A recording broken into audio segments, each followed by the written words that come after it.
Learning market में मनीष में आज हम निफ्टी और बैंक निफ्टी कल का डिस्कशन करेंगे।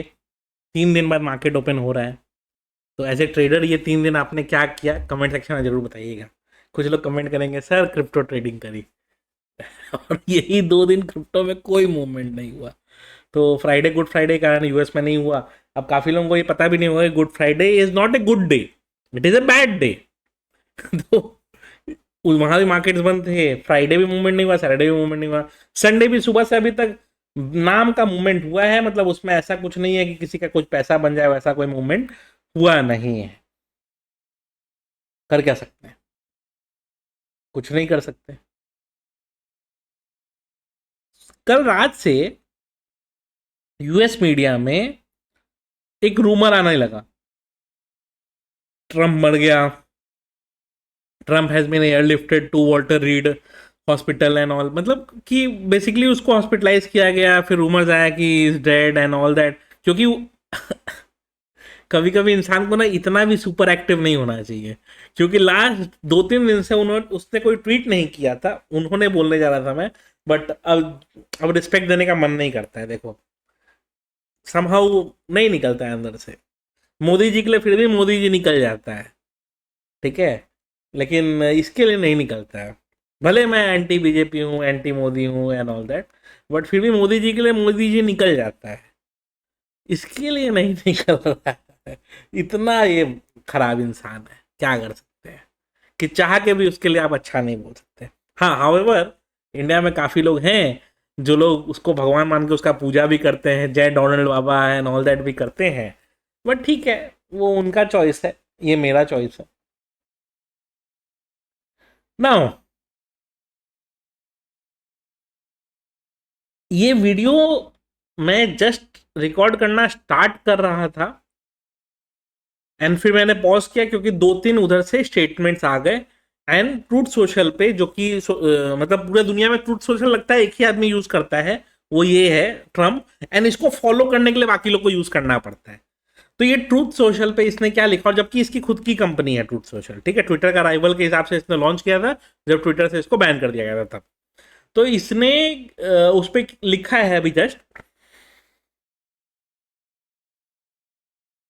कि there are chances of deal with Iran within next 24 hours. इसने पहले 10 दिन का अल्टीमेटम दिया था, पहले इसने 2 दिन का अल्टीमेटम दिया था, फिर उसको 5 दिन किया, फिर उसको 10 दिन कर दिया। तो तारीख पे तारीख, तारीख पे तारीख, तारीख पे तारीख करके अल्टीमेटम देते देते ये 10वां दिन पे पहुंच चुका है। अब 10 दिन में बस 48 घंटे बचे हैं। तो अब ये क्या कह रहा है फेस सेविंग के लिए, क्योंकि कल मार्केट्स ओपन होंगे, तो उसमें फेस सेविंग के लिए क्या कह रहा है? फेस सेविंग के लिए ये कह रहा है कि 24 घंटा के अंदर कोई ना कोई डील तो हो जाए। ईरान अलग तरीके से ये कह रहा है कि भाई हमको डील से कोई प्रॉब्लम नहीं है, बात यह है कि वो डील के टर्म्स हम तय करेंगे, तुम नहीं। और ईरान से ज्यादा इंडियन सोशल मीडिया पे एक गाना पॉपुलर हुआ है कि वो कहते थे कि देखो दरिया है हमारा, अब देख लो ये दरिया है किसका। नहीं, ये देख लो ये दरिया है तुम्हारा कि हमारा, ठीक है। ये गाना बहुत पॉपुलर हो गया है इंडियन सोशल मीडिया पे। क्यों? क्योंकि स्ट्रेट ऑफ हॉर्मुज उसने जिस तरीके से ब्लॉक करके रखा है, एंड एक्चुअली होता क्या है ना कि किसी भी कंट्री के 12 नॉटिकल माइल्स तक उसकी इकोनॉमिक जोन को ट्रीट किया जाता है। अब हुआ क्या है कि स्ट्रेट ऑफ हॉर्मुज का जो लेंथ है वो इतना है कि उसमें ओमान एंड ईरान दोनों के अंडर में वो पड़ जाता है, इकोनॉमिक जोन के अंडर में। एंड चूंकि वो इन दोनों के एक्सक्लूसिव इकोनॉमिक जोन में पड़ता है, तो ईरान कहता है कि भाई हमसे पूछ के ही सब कुछ होगा, क्योंकि ये इंटरनेशनल वाटर्स नहीं है। Technically this belongs to 12 nautical miles within the Iranian territory, जो कि इंटरनेशनल एक्लेम्ड लॉ भी है। मतलब ऐसा नहीं है कि ये अपने से कोई रूल बना के लगा रहे हैं, नहीं, ये एक्चुअली लॉ है। यहीं पे गेम फंस गया है, क्योंकि ईरान एक चीज पे अड़ गया है कि या तो तुम मुझे इतने रुपए भर दो, जो मेरे यहाँ डिस्ट्रक्शन हुआ है उसको मैं रीबिल्ड कर लूं, और या फिर तुम मुझे जीवन भर यहां से टोल करने का परमिशन दे दो। अब टोल कलेक्ट करने का परमिशन देने वाले ये कौन होते हैं? इनके बाप का स्टेट ऑफ हॉर्मोज है कि इंडिया का वेसल निकलेगा तो इंडिया भी वहां पे टोल पे करे, दूसरा कंट्री का वेसल निकले तो वो भी वहां पे टोल पे करे। हाँ, तुमको लेना है तुम पाकिस्तान से ले लो, बांग्लादेश से ले लो, इंडिया क्यों देगा भाई टोल? ये तो वही वाली हो गई बात कि कल तक फ्री था, आज तुम दोनों ने आपस में झगड़ा किया, इसके कारण टैक्स हम भरे। तो वो हाल है। तो यूएस इससे एग्री नहीं कर रहा है क्योंकि बाकी कंट्रीज से भी उसके रिलेशन खराब होंगे, क्योंकि एग्री अगर वो कर गया तो बाकी कंट्रीज को पे करना पड़ेगा टैक्सेस, टेक्निकली जो टोल है वो पे करना पड़ेगा। तो इस पॉइंट पे ही ये डील अटक गई है,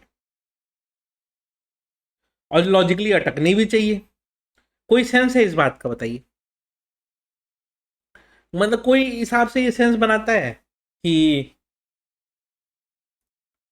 कल तक, आज से 1.5 महीना पहले तक, जहां से फ्री में चीजें आप पास जा रही थी, कोई दिक्कत नहीं था, वहां पे सडनली आप कह रहे हो कि नहीं अब टोल लगेगा वहां पे एंड ऑल दैट। चलो ठीक है, टोल भी हम फिर भी मान लें, बट इसका क्या सेंस बना कि नहीं भाई आपको पे ही करना पड़ेगा? कल तक तो हम फ्री में जा रहे थे, आज पे करके जाना पड़ेगा।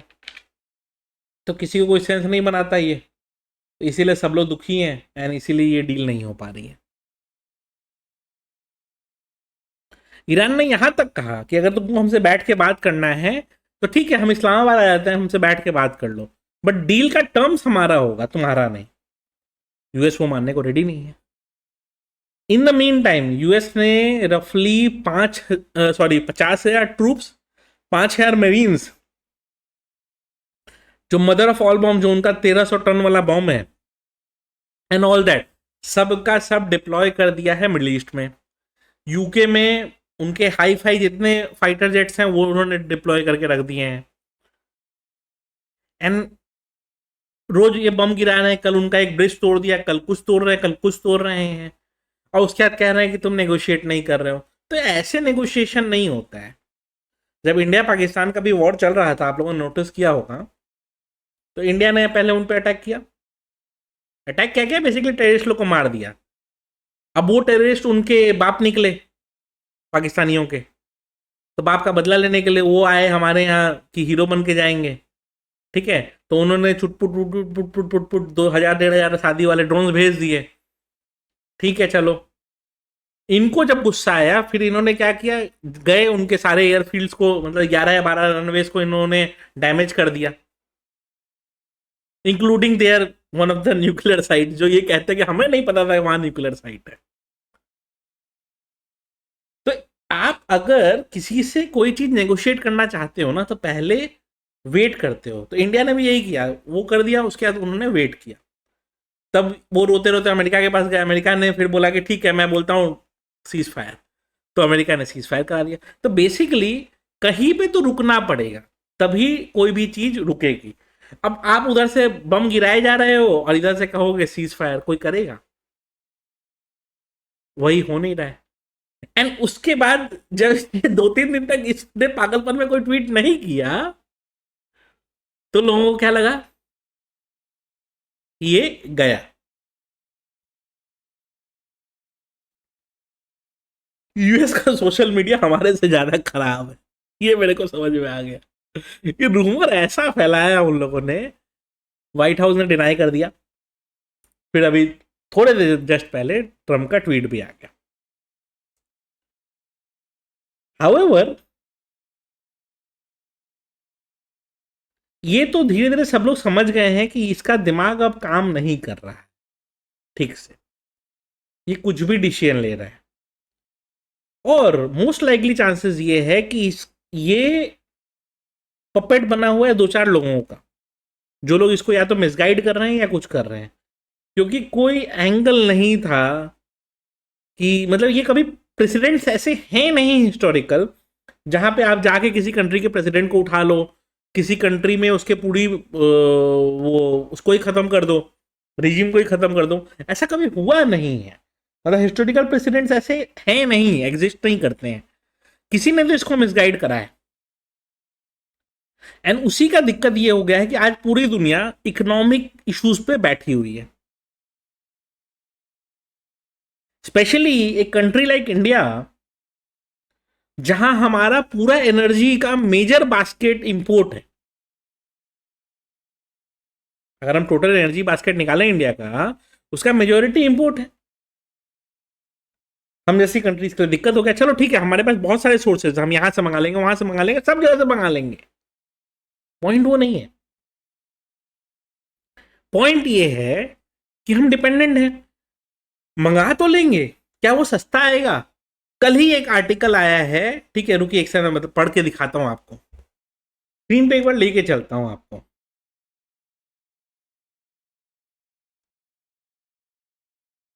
मैं भी पढ़ के ना पहले शॉक हो गया था।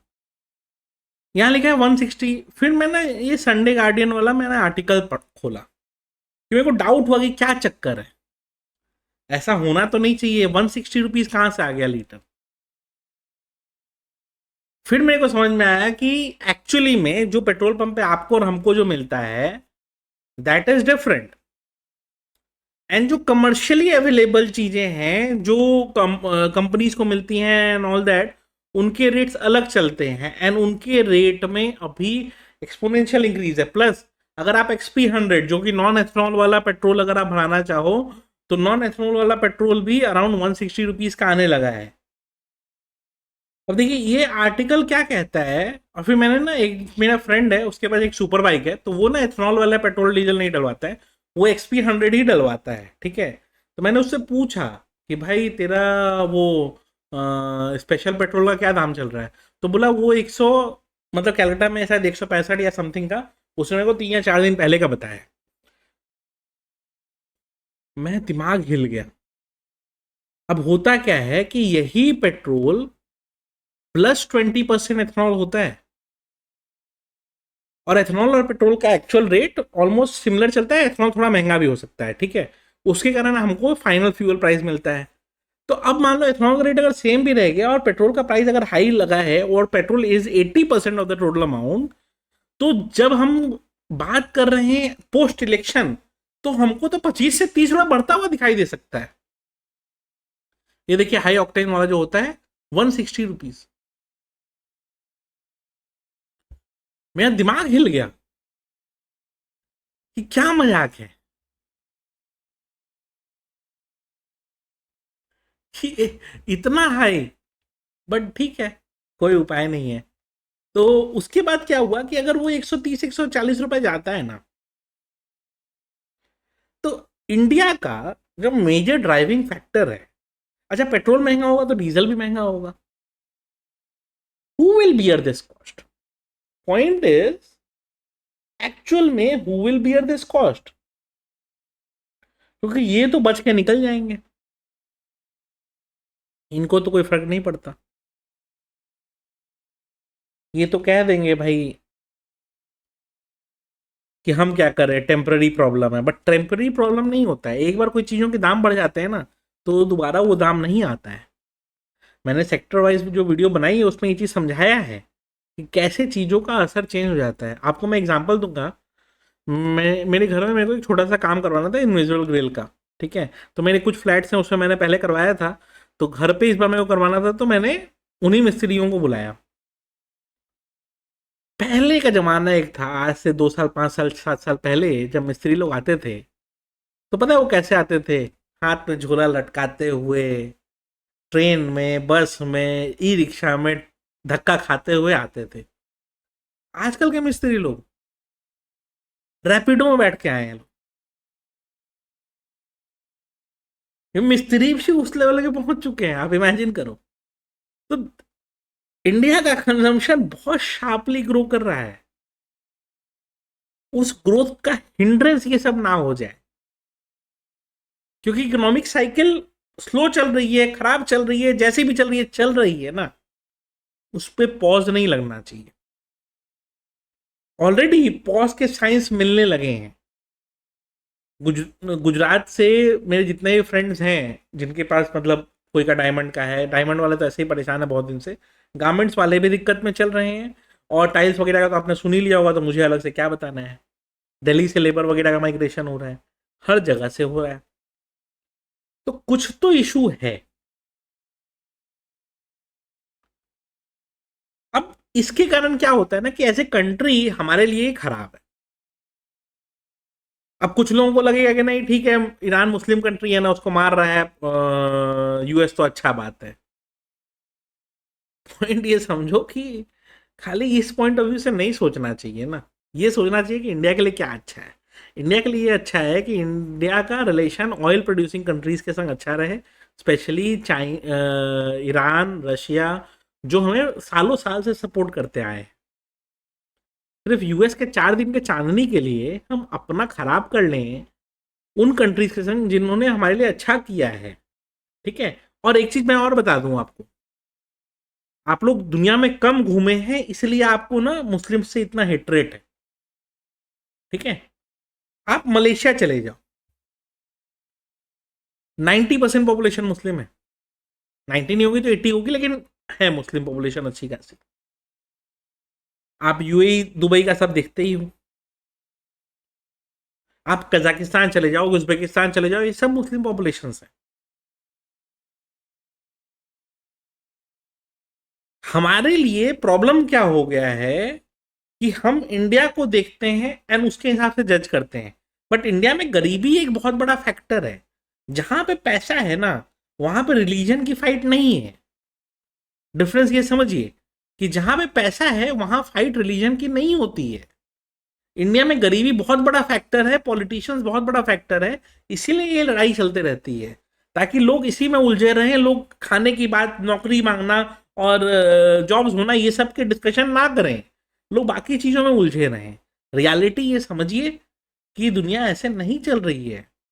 हाँ, मैं ये नहीं डिनाई करूंगा कि बहुत सारे एक्सट्रीमिस्ट इसमें भी होते हैं, हर जगह होते हैं, मैं ये डिनाई नहीं करूंगा। मैं ये कहूंगा कि हाँ, 10 में से 9 टेररिस्ट आपको मुस्लिम से मिलेंगे।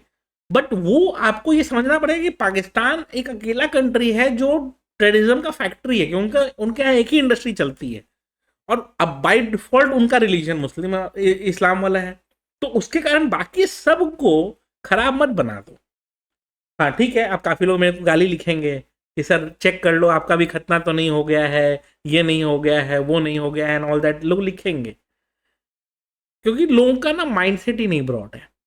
मैं आपको कुछ दूसरा पॉइंट ऑफ व्यू से बताना चाह रहा हूँ। मैं बता रहा हूँ कि सेम रिलीजन दूसरी कंट्रीज में अलग दिख रहा है, हमारे यहाँ अलग दिख रहा है, पाकिस्तान में और एक्सट्रीम दिखता है। क्यों? क्योंकि गरीबी एक बहुत बड़ा फैक्टर है, पॉलिटिशियंस उससे बड़े फैक्टर है। बात ये समझने की कोशिश करो। तो हिटरेट आपके अंदर भर दी गई है, बट ये समझो कि ईरान हमारे लिए बहुत अच्छा करता था। लिटरली आपको बताऊं, मैं आपको, ईरान पैसे नहीं लिए बिना देता था सामान। और पता है वो क्या करता था? वो क्या कहता था कि मान लो ईरान को जरूरत है कोई दूसरी कंट्री से कोई सामान की, ठीक है, तो वो क्या कहता था कि इंडिया को कि आप यहां से पे कर दो उसको और वो सामान वो भिजवा देगा। तो इंडिया पे कर देता था ऑन बिहाफ ऑफ ईरान, क्योंकि ईरान को पेट्रोल मतलब क्रूड का पैसा हम देते ही नहीं थे, वो हम अपने पास ही जमा रखते थे। ऐसा दोस्त कहाँ मिलेगा आपको कि जो आपको सामान भी दे रहा है, पैसा भी नहीं ले रहा है। चूंकि 2019 में हमने खरीदना बंद कर दिया था बिकॉज ऑफ ट्रम्प प्रेशर, तो हमारा ये कंडीशन हुआ है। और आप नोटिस करके देखो कि उसके बाद पेट्रोल डीजल के दाम और उसके बाद महंगाई, 2019 की महंगाई और आज की महंगाई का आप कंपेयर कर लो, जमीन आसमान का डिफरेंस आपको दिख जाएगा। आपको 2019 में जो चीजें जिस दाम पे मिलती थी, आज उसका डबल रेट मिल रहा है। क्यों? क्योंकि हर चीज बेस इफेक्ट से मल्टीप्लाई होती है। हर चीज में क्रूड का फैक्टर 10 बार लग गया, महंगे क्रूड का फैक्टर, उसका ही असर आज देखने को मिल रहा है। दिन पर दिन और खराब होते जा रहा है, आगे भी ऐसा ही चलता रहेगा, कोई उपाय नहीं। बट एनीवेज, आते हैं कल के लिए लेवल्स क्या रहेंगे, क्या डिस्कशन रहेगा एंड ऑल दैट। ठीक है, बहुत कुछ रहेगा डिस्कस करने को भी, और बहुत कुछ रहेगा प्लानिंग के लिए भी कल के लिए। ठीक है, और हाँ, ये जो बहुत शार्प को रिकवरी दिखाई दी थी ना यहाँ से यहाँ तक, तो मैंने ये चीज़ ना आज के सेक्टोरल एनालिसिस वाले वीडियो में भी ये समझाया था कि एक शॉर्ट टर्म करेंसी रिकवरी के लिए आरबीआई ने एक बहुत बड़ा मेजर मार्केट डिस्ट्रक्ट कर दिया है, which was of non deliverable forwards. And ये वही शॉर्ट टर्म प्रॉब्लम्स हैं जिसका सॉल्यूशन आप निकालने की कोशिश के चक्कर में आपने बड़े बड़े मिस्टेक्स ऑलरेडी कर दिए हैं। आज हमारी जो करेंसी का ये हाल है उसका सबसे बड़ा रीज़न ये है कि आपने आंख बंद करके इंटरेस्ट रेट्स कट करे। आपने ये नहीं देखा कि इंटरनेशनली अगर इंटरेस्ट रेट हाई है और हमारे यहाँ रेट हम कट कर रहे हैं, यस हमारी इकोनॉमी को ज़रूरत था, बट उससे इकोनॉमी रिवाइव करने के बदले उल्टा फैक्टर कर गई, करेंसी हमारा शार्प डिक्लाइन में चला गया। क्यों? क्योंकि अगर पहला बात तो कि देखिए फॉरेन इन्वेस्टर आएंगे तो वो आएंगे तो आईएनआर कन्वर्ट करेंगे। जब कन्वर्ट करेंगे तो एक समय 1%, एक समय 2% उनका नेट कन्वर्जन कॉस्ट है, और आप यहाँ पे 5.5% इंटरेस्ट रेट पे बात कर रहे हो, तो उनको अगर 4% सिक्योर रेट यूएस में मिल रहा है तो वो 5.5% में यहाँ क्यों आएंगे? और स्टॉक मार्केट रिटर्न दे नहीं रहा है तो उनका पैसा फिर वो डालेंगे कहाँ पे? प्लस यूएस में डेट रिडम्पशंस का ऑलरेडी टाइमलाइन चालू चल रहा है, तो उधर पैसे की जरूरत भी है। अनलेस आपके पास रिटर्न ज्यादा होता वो रुकते आपके पास, वो नहीं रुक रहे हैं, उसके कारण मनी का एक्सोडस चालू था, उसके कारण करेंसी इस तरह से बिहेव कर रही थी। बट आपने नॉन डिलीवरेबल फॉरवर्ड्स बंद करके जो मार्केट एटलीस्ट प्रेडिक्ट कर पाता था कि नेक्स्ट क्या होगा, वो प्रेडिक्शन बंद कर दिया। एंड जब आपने ये बंद कर दिया है तो इसका इंपैक्ट अच्छा नहीं होके और बुरा होता हुआ आपको दिखाई देगा। बस कुछ दिन की बात है, देख लीजिएगा। 2-4-10 दिन लगेंगे, सारे कॉन्ट्रैक्ट जैसे ही सेटल हो जाएंगे सब ऑफशोर में चले जाएंगे। अभी तक क्या था, लोग ऑन ऑन पेपर्स कर रहे थे ना उसको, ठीक है, ऑन पेपर्स कर रहे थे। ट्रेड्स तो रुकेंगे नहीं, ट्रेड्स तो होंगे, डील्स होंगी, सब कुछ होगा। अब वो कहाँ होगा? वो इलीगल चैनल्स में होगा। यही इनको समझ में कम आता है कि इलीगल चैनल में हो तो कोई दिक्कत नहीं है। जैसे इंडिया में फॉरेक्स पे बैन लगा के रखा हुआ है, ठीक है, इंटरनेशनल प्रोडक्ट्स पे बैन लगा के रखा हुआ है, तो क्या इंडिया के ट्रेडर्स ट्रेड नहीं करते हैं? करते ही है ना। मैं अगेन उनको सपोर्ट नहीं कर रहा हूँ, बात समझने की कोशिश करिए, मैं उनको सपोर्ट नहीं कर रहा हूँ, मैं ये कह रहा हूँ कि वो कर रहे हैं ना ट्रेड। आप लीगल कर देते हैं, इंडिया में चार्जेस लगते, गवर्नमेंट की भी कुछ कमाई होती, लीगल वे में सब कुछ होता, करने दे देते। तो वो आप करने नहीं देना चाहते हो, क्यों? क्योंकि आपके हिसाब से उससे फॉरेक्स डिस्टर्ब होता है आपका, उससे रुक गया क्या बाहर के मतलब बाहर जाके लोगों का ट्रेड करना? नहीं रुका, आज भी लोग कर ही रहे हैं। तो यू हैव टू अंडरस्टैंड कि world doesn't work in this way जैसा आप उसको वर्क कराना चाहते हो, ठीक है। और अभी समहाउ कुछ न्यूज़ वगैरह लगता आया है, तो क्रिप्टो में भी ये इस तरह का मूवमेंट आया है। मेरे भी कुछ पोजीशंस चल रहे हैं, अच्छे खासे प्रॉफिट्स में चल रहे हैं। अच्छा, कुछ ज़्यादा ही मूवमेंट आ रहा है, क्या बात है? चलिए, अच्छी बात है। किसी को क्रिप्टो ट्रेडिंग में भी इंटरेस्ट हो ना, तो डेल्टा में कर सकता है। ये लीगली इंडिया में आप इसमें ट्रेड कर सकते हैं, क्योंकि एफआईओ रजिस्टर्ड प्लेटफॉर्म है डेल्टा एक्सचेंज। और कॉइनस्पेस दोनों का लिंक आपको डिस्क्रिप्शन में मिल जाएगा, आप चाहे तो दोनों को एक्सप्लोर कर सकते हैं, और इंटरेस्ट हो तो दोनों में आप ट्रेड करके देखिएगा। और मेरे मेन टेलीग्राम ग्रुप का एक्सेस अगर आपको चाहिए ना, तो आप लेमन में अकाउंट खोल लीजिएगा, और जैसे ही आप फर्स्ट एफएनओ ट्रेड कर लेंगे ना, तो मेरी टीम आपको ना इसका ग्रुप का एक्सेस आपको भेज देगी, ठीक है। तो ये ध्यान रखिएगा कि दोनों का आपको एक्सेस मिल सकता है। कुछ नहीं करना, लेमन में अकाउंट ओपन करना है, और फर्स्ट 1 मंथ ब्रोकरेज फ्री रहेगा जो भी लेमन में अकाउंट ओपन करता है हमारे लिंक के थ्रू। तो 1 मंथ ब्रोकरेज फ्री भी मिल रहा है, प्लस हमारे ग्रुप का एक्सेस भी मिल जा रहा है। काफी लोग पूछे कितने दिन के लिए मिलेगा? भाई मिल गया तो आपको हमेशा के लिए मिल गया, बात समझो, ठीक है। 1 दिन 2 दिन 10 दिन के लिए नहीं मिलेगा, एक्सेस मिलेगा तो पूरे हमेशा के लिए मिल जाएगा, वो 2-4 दिन 10 दिन के लिए नहीं मिलने वाला, ठीक है। तो इस तरीके से ध्यान रखिएगा, ठीक है। तो कर लीजिएगा log in and register and कुछ ट्रेड्स वगैरह भी ले लीजिएगा, ठीक है। अब आते हैं कि कल के लिए क्या डिस्कशन रहेगा। क्रिप्टो में तो मूव चल ही रहा है, चलने दीजिए इसको। बहुत वॉलेटिलिटी है यार, बहुत वॉलेटिलिटी है। मेरे ऑप्शंस तो निकल गए, अभी फ्यूचर्स देखते हैं, थोड़ा ये भी निकल ही जाएंगे कहीं ना कहीं। 2 लॉट है बिटकॉइन लॉन्ग, लेट्स सी क्या होता है।